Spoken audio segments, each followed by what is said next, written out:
दिखाता क्यों? बताए आनंद क्या होता है ना? अच्छा आनंद क्या होता है बता? पहले तो हाथ करो दोनों और मेरे साथ में गाना। शिव शंकर भोलेनाथ ओ नाथ तेरा डमरू बाजे पर्वत पे। शिव शंकर तेरा डमरू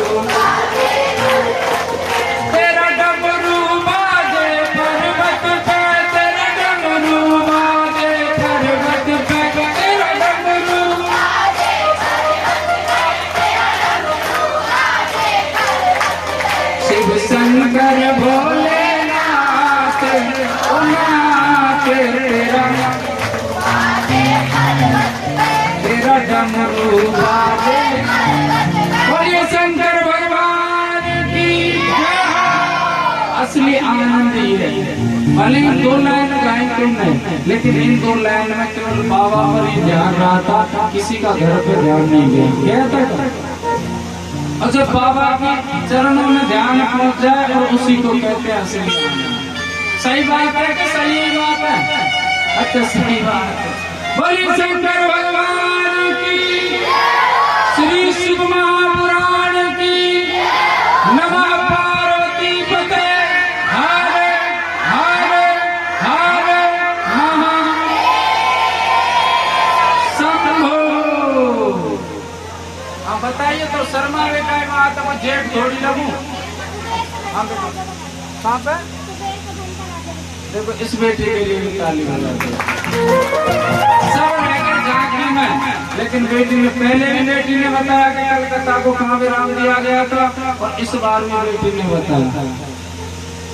कथा चल रही थी कि भोलेनाथ ने अज्ञान वश वाले व्रत किया था पुण्यतिथि में, और उसी के प्रभाव से उसी से प्रसन्न होकर उसे धन का मालिक कुबेर भंडारी का मालिक यही थी कहीं और थी। आप कैसे गर्दन हिला रहे? सुनो तुम यह चक्कर में हो कि हमसे वैसे पूछो, वास्तव में मुंह की आगे आ रहा है। जब तुम बताओगे जब कथा आगे चलेगी, नहीं मामला गड़बड़। हाँ ध्यान रखना। आइए कथा पर चलते हैं। सोनकादि ऋषियों को सूत जी ने बड़ा ही सुंदर कुबेर भंडारी के पूर्व चरित्र की कथा सुना। सोनकादि ऋषि ने कहा बोले प्रभु हमको कोई ऐसा साधारण सा उपाय बताएं जिससे भोलेनाथ प्रसन्न हो जाए, हम उनकी पूजा पाठ कैसे करें, किस प्रकार हमको पूजा करनी चाहिए, पूजा में कौन सी सामग्री होनी चाहिए, किससे हमको पूजा करनी चाहिए। हम पूजा पाठ करने के लिए जाते हैं, हमको पता ही नहीं रहता कि पूजा कैसे की जाती है। सोनकादि ऋषियों से सूत जी कहते हैं कि सर्वप्रथम भोलेनाथ की पूजा में कोई भी नियम नहीं है, भक्त जैसे चाहे उस प्रकार पूजा कर सकता है, ऐसी बात है। लेकिन नियम नहीं है, और ये भी कहा है कि भोलेनाथ से कभी कुछ मांगना नहीं चाहिए। जिसे आप अपना इष्ट मानते हैं, जिस भी देव को, हमें कुछ उनसे मांगना नहीं चाहिए, क्योंकि अगर मांगेंगे तो रहोगे घाटे में, और नहीं मांगोगे तो रहोगे फायदे में, क्योंकि भगवान को पता है कि मेरे भक्त को किस वस्तु की आवश्यकता है, इसलिए वो पहले से पहले प्रदान करा देते। अगर मांगोगे तो हो सकता है आपको मिले या ना मिले, कोई भरोसा नहीं है। इसलिए निस्वार्थ भाव से भक्ति होनी चाहिए, और भक्ति में पूजा में दिखावटीपन नहीं होना चाहिए। भगवान से अगर कुछ मांगना है तो ऐसे मांगो जैसे सुदामा की पत्नी ने मांगा था। सबने कथा सुनिए सुदामा चरित्र की श्रीमद् भागवत कथा में। सुदामा की पत्नी को क्या नाम हो? सुशीला। कौन कौन जाने सुशीला नाम हुआ कि सुदामा की पत्नी? अरे हमें बाढ़ चलो पतो तुमको। उसके सुशील गुणों के कारण उसको सुशीला कहा गया है। नाम तो उसका वसुंधरा था। हाँ सुशीला तो ऐसे ही कर दिया। उसके सुशील का गुण थे। कहते हैं सुदामा पर एक समय भयंकर गरीबी आई, और वो गरीबी कैसे आई? इस कथा को स्वयं ठाकुर जी यानी द्वारकाधीश ने अपनी पत्नी रुक्मिणी को बताया था। उन्होंने पूछा था कि आपने हर बात बताई अपने बचपन की, लेकिन ऐसी कोई बात नहीं बताई जबकि हर किसी के जीवन में एक मित्र होता है। तुमने कभी अपने मित्र के बारे में नहीं बताया। तो कहते ये बात सुन करके द्वारकाधीश रोने लगे। पता है क्यों? क्योंकि उससे पहले सुदामा को उनको याद नहीं आई गुरुकुल से आने के बाद। लोग कहते हैं कि कन्हैया सुदामा के हिस्से के चावल वो चने खा गए थे, 2 मुट्ठी चावल चने दिए थे उनकी गुरु माता ने, और सुदामा आंख चुरा करके यानी छुप करके कन्हैया के हिस्से के चने खा गए थे, लेकिन कभी गौर नहीं किया कि वो चने खाए थे। ये गुरुकुल में दोनों पढ़ते थे, कन्हैया और सुदामा, और साथ में दाऊ भैया थे। उस नगर जहाँ पे जिस गुरुकुल में सांदीपन मुनि के आश्रम में ये रहते थे वहीं अध्ययन करते थे। उसी एक समय की बात है कि उसी नगर में एक ब्राह्मणी रहा करती थी। उसे 6-7 दिन से भिक्षा में कुछ मिला नहीं था, वो भिक्षा मांग करके खाती थी और ठाकुर जी की बहुत बड़ी सेवक थी। एक बार 6 दिन हो गए उन्हें कुछ नहीं मिला और शाम को कहीं से 2 मुट्ठी चने मिल जाते हैं। जब उन चनों को लेकर के आई उसने सोचा कि सांझ तो हो ही गई। ये बच्चे बड़े ध्यान से सुन रहे हैं।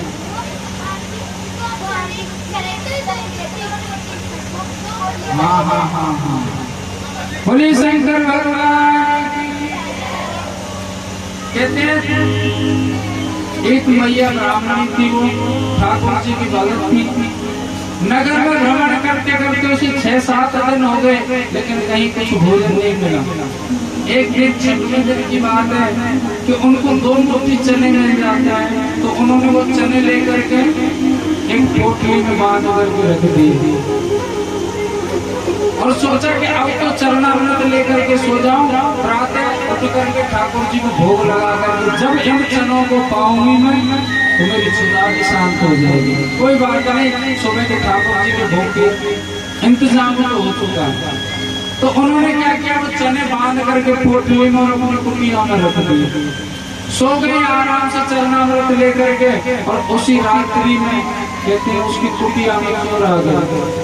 कुछ और तो था ही नहीं, ये पोटली उनके हाथ लग जाते हैं। उन्होंने सोचा कि शायद सोने की मोहर होने, और उसे लेकर के जा रहे थे। खटर पटर की आवाज आई कुटिया में, तो मैया ने देखा कि कोई पुरुष है।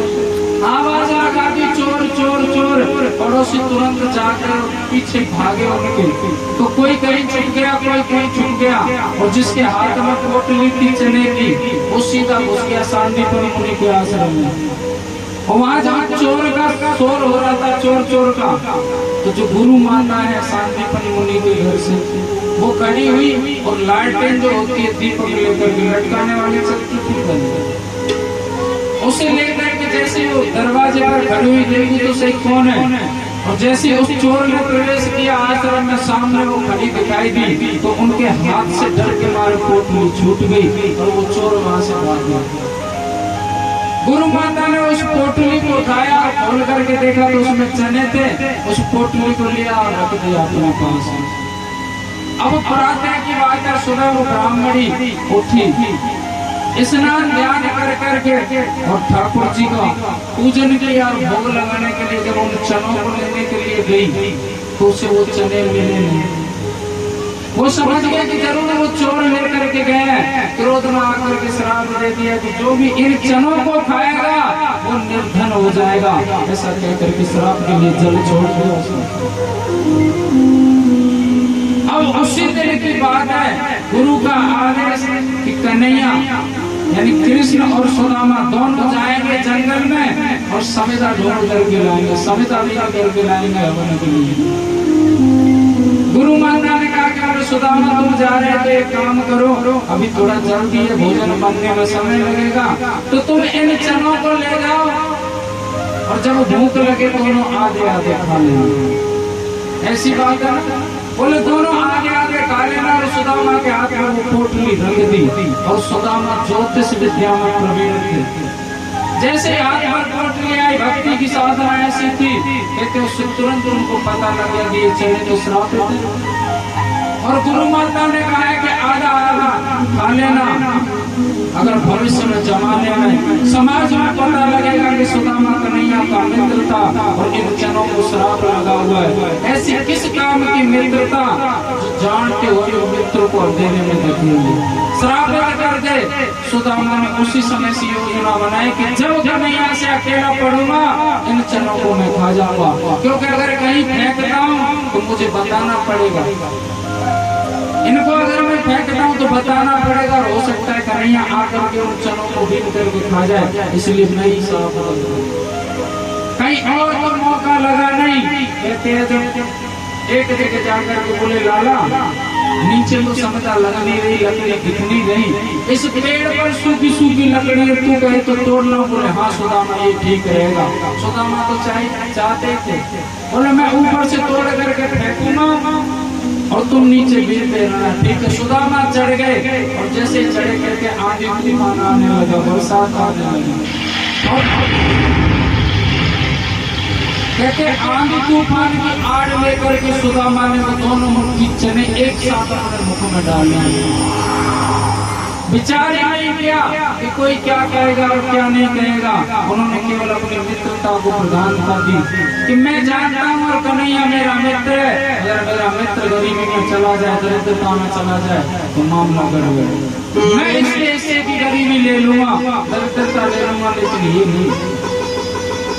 कहते हैं जब उन्होंने चने चबाना प्रारंभ किया ना तो दांत ऑटोमेटिक आवाज कर जाते हैं, चाहे कितने भी सॉफ्ट चने हों, एक लेग तो कड़क आ ही जाता, आवाज आई दांतों की। कन्हैया तो सब जानते थे, उनसे क्या छुपा था। बोले सुदामा हम ऐसा करना है, सारे तो कुछ चलाने खारो मेरे ब्रजभाषा था। बोले कहीं ऐसा करना है, सारे तो चलाने खारो मेरे ने। बोले ना। बोले तेरे दांत क्यों बज रहे हैं? बोले ठंड लग रही है। और जब नीचे आए सुदामा तुरंत आते कहा बोले भूख लग रही है मेरे चने दे। जानते हो वो सब थे किसने क्यों खाया, अंदर ही अंदर रो रहे थे, वाह सुदामा वाह, मित्र हो तो तेरा जैसा। लेकिन आजकल की मित्रता कैसी होती है? आजकल की मित्रता केवल और केवल मतलब की है। सुदामा से कन्हैया ने पूछा भी था कि सुदामा मित्रता का मतलब क्या होता है? तो सुदामा ने कहा कन्हैया जिस मित्रता में मतलब ही आ जाए तो वो मित्रता कहाँ होती है? मित्रता में तो कोई मतलब नहीं होता। चलो आज के समय में चलन चल रहा है मित्रता का, तो मित्रता का जो मित्रता है वो केवल तब तक है जब आपके पास में धन का सुख है। आपके पास सुख है तो अनेक मित्र हैं, और आपके पास गरीबी आ जाए सब मित्र दूर हो जाते हैं। आज की मित्रता केवल मतलब की है, इसीलिए तो मित्रता के मामले में सुदामा और कन्हैया को याद किया गया। वो चने खा करके खुद निर्धन हो गए, यहाँ तक कि विवाह हो गया उनका वसुंधरा नाम की कन्या से। 4 बालक भी हो गए, कुटिया है झोंपड़ी, अगर बरसात में एक बूंद भी गिरे तो अंदर आ जाए। 4 बर्तन वो भी फूटे। लोग कहते हैं सुदामा मांग करके खाता था।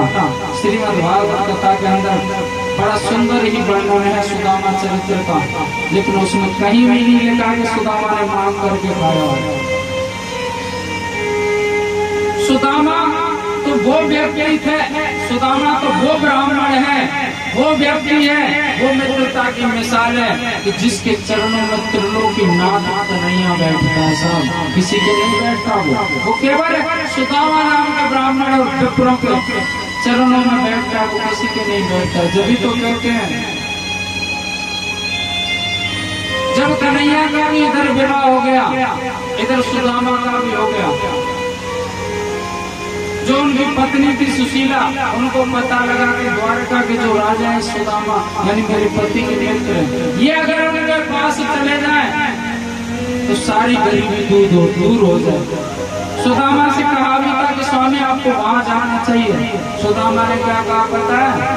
बोले मेरा मित्र है द्वारकाधीश यानी द्वारका का राजा, अगर मैं उनसे मिलने जाऊंगा तो वो तो अपने सीने से लगाएगा मुझे। लेकिन मैंने सुना है उसकी 16,108 रानियां हैं, सब राजकुमारी हैं। कोई क्या कहेगी ये कैसा गरीब, ये राजा होते हुए कैसे से मित्रता। मैं उस काम को नहीं करूंगा जो मेरे मित्र को नीचा देखना। अगर आप चले जाओ ना स्वामी, सारी दरिद्रता गरीबी दूर हो जाएगी। बोले इसीलिए तो नहीं जाना चाहता। कोई कुछ कहेगा, कोई कुछ कहेगा। बहुत से लोग तो ये कहेंगे देख राजा है मित्र तो उससे मांगने के लिए आया, इस काम को नहीं करूंगा। सुदामा का कार्य पांडव के कर्म का था। यजमानों के घर जाते थे, कोई बुलाता तो कथा की, सत्यनारायण की कथा, पूजा पाठ और जो धन दक्षिणा में मिलता था उससे घर की आजीविका चलाते थे। वो कहीं मांगने नहीं जाते थे। एक दिन की बात है कि कहते हैं कि वसुंधरा ने सोचा कि स्वामी को कैसे भी करके उनके पास भेजूं। और मुझे पता है कि मुझ में इतनी चतुराई है कि मैं द्वारकाधीश के सामने पूरी गरीबी रख दूंगी। वो समझ जाएंगे क्योंकि ये तो मांगेंगे नहीं। ये जाएंगे अगर द्वारकाधीश इनसे पूछेंगे कि लाला सब घरबार ठीक चल रहा है, कोई दिक्कत तो नहीं, तो यही कहेंगे कि लाला तेरे नाम से आनंद हो रहा है। ये नहीं बताएंगे। एक बार जाने के लिए तैयार कर लिया। बोले मित्र से मिलने तो जाना चाहिए, मांगने की कौन कह रहा है। बोले देवी चला तो जाऊं, लेकिन कहते हमारे शास्त्रों में विधान है कि 4 जगह कभी खाली हाथ नहीं जाना चाहिए।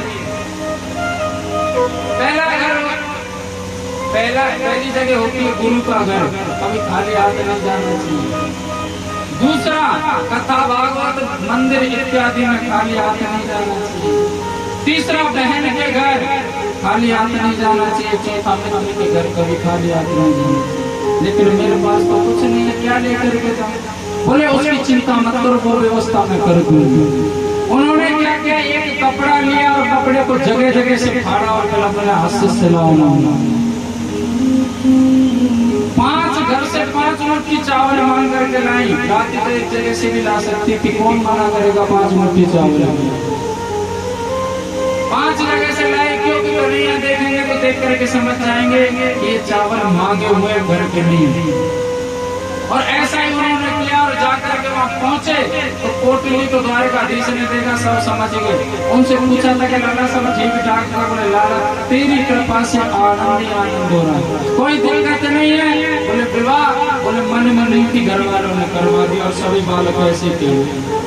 हाँ विवाह किया अगर उनसे कहो लाला तेरा विवाह, जब मिलते हैं ना मित्र, बोले विवाह हो गया। बोले भैया मन में इच्छा तो नहीं थी, लेकिन घर वालों ने जबरदस्ती करवा लिया। इसको कहते हैं मन भाव और मूड है ना। या कौन क्या हुआ चश्मा वाले, हम ढूंढ रहे में तैयार हो रहे हो कमरा में और ऊपर इंतजार में घोड़ी लाओ घोड़ी। यही की टेंशन ही सबसे ज्यादा। और वैसे मेरे मन में आए जबरदस्ती करवा दी घर की।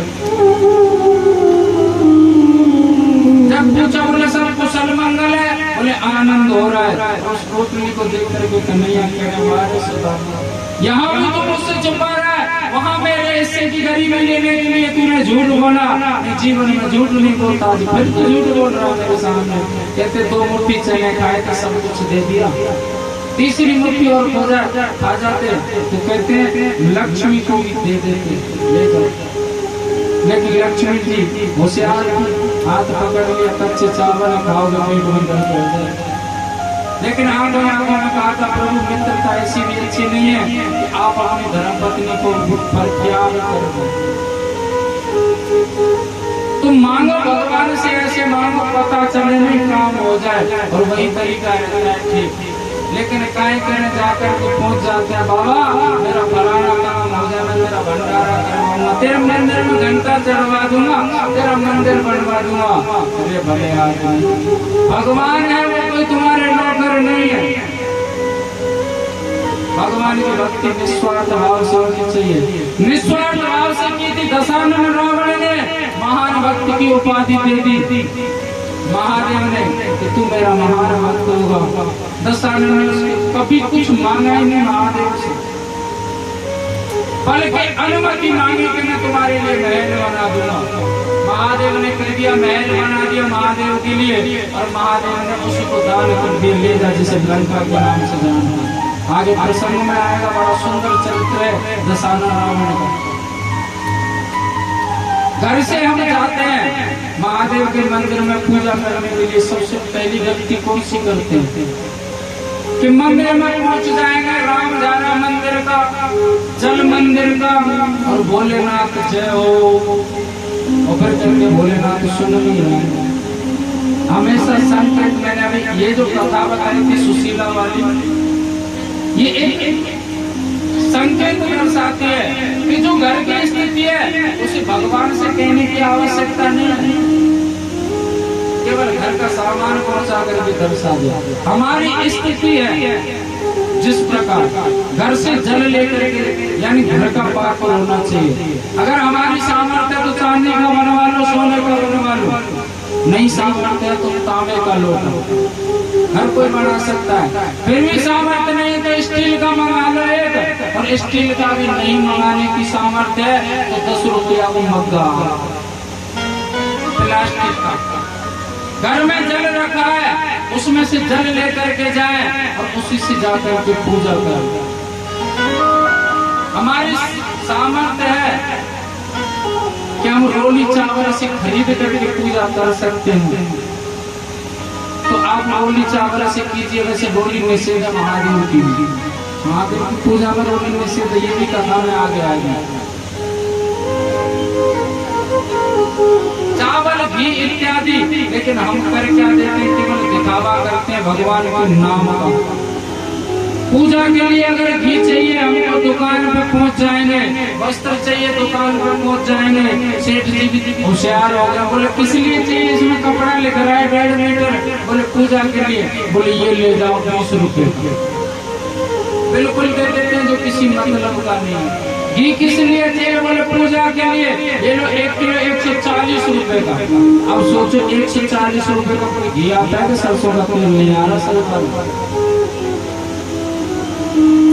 पूजा के लिए कंजूसी, महादेव के लिए पूजा में दीपक लगेगा, घी लगेगा, वो 140 का लगेगा, लेकिन खुद की पूजा में जो घी चलेगा वो चलेगा 1000 रुपए किलो। टेस्टिंग किया हुआ, कोई गड़बड़ी नहीं हो, और फिर कहते हैं हम तो पूजा पाठ करते हैं लेकिन भोलेनाथ सुनते। अरे ये सुनता है साहब, लेकिन सुनने के लिए मन चाहिए आपका। अगर आप 1000 रुपए किलो का घी खाते हैं तो भगवान की दीपक की बत्ती भी 1000 वाले में ही जलनी चाहिए। अगर आप 140 का खाते हैं तो 140 के में जलाइए, कोई दिक्कत नहीं है। जैसी स्थिति है इस प्रकार से चलना चाहिए। हम पर संकट आता है तो हम नाते रिश्तेदारों से बोलते हैं, अपनों से, है ना। कोई भी पड़ोसी आ जाए, भाई गरीबी है इतना कर्जा है, तो एक बात बताऊं, जीवन में कोई परेशानी आती है तो ना तो कोई नातेदार काम आता है, ना कोई रिश्तेदार काम आता है, ना ही पड़ोसी काम आता है। आप उनसे बोलो, आपका मुख पर जी हाँ हाजिर जरूर कर सकते हैं, लेकिन आपके कर्जे में शामिल होने नहीं आएंगे।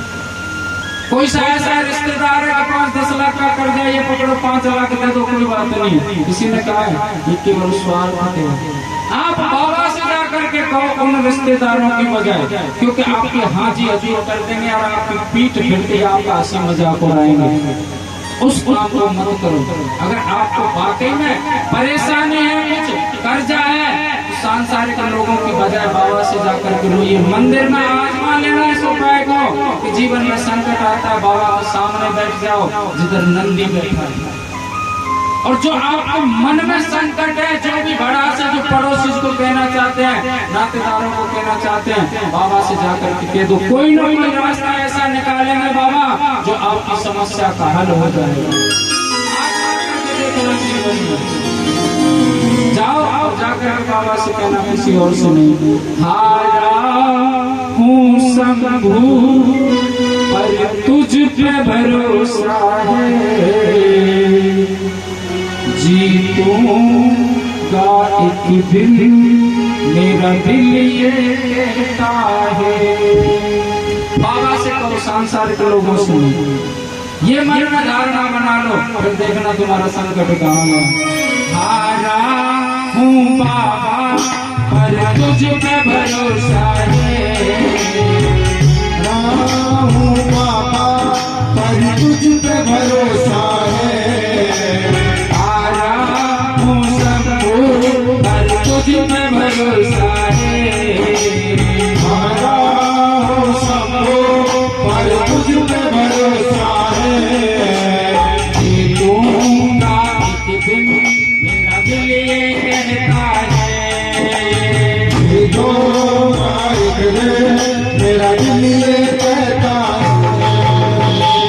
जीवन जाओ नाम चला जाओ, जीवन जाओ नाम चला जाओ। तो बाबा बोले तुम गले लगा जाओ।